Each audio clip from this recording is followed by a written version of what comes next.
True story. My wife was possessed by a demon. I'm Taro. I'm a normal guy. I have a normal job, a normal house, and a normal wife. But one day, everything changed. My wife's name is Hana. She's the sweetest, kindest woman I know. But one day, she started to change. She became withdrawn and irritable. She had strange dreams and nightmares. I was worried about Hana, so I took her to see a doctor. But the doctor couldn't find anything wrong with her physically. One night, I woke up to a loud noise. I went to investigate, and I found Hana standing in the middle of the living room. Her eyes were glowing red, and her face was twisted in a demonic rage. I was terrified. I tried to talk to Hana, but she didn't respond. She just stared at me with her glowing eyes. I realized that Hana was possessed by a demon.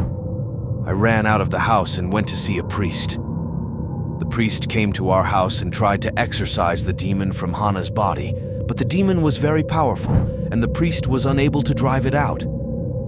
I was devastated. I didn't know what to do. I loved Hana, but I couldn't live with her like this.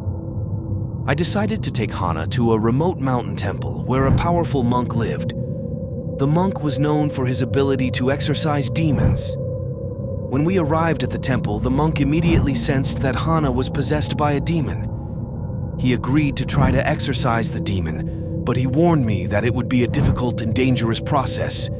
The monk began the exorcism ritual. He chanted sutras and drew symbols in the air. The demon fought back, and the room shook with its power. I watched in horror as Hana's body contorted and twisted.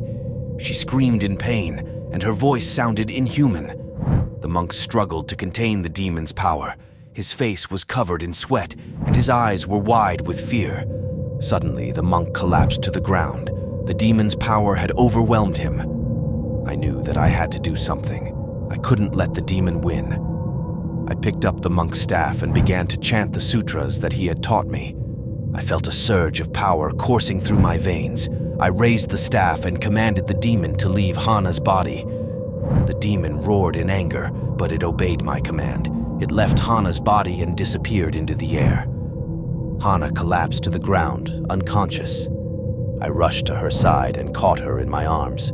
I carried Hana back to the temple, and the monks helped me to care for her. She eventually regained consciousness,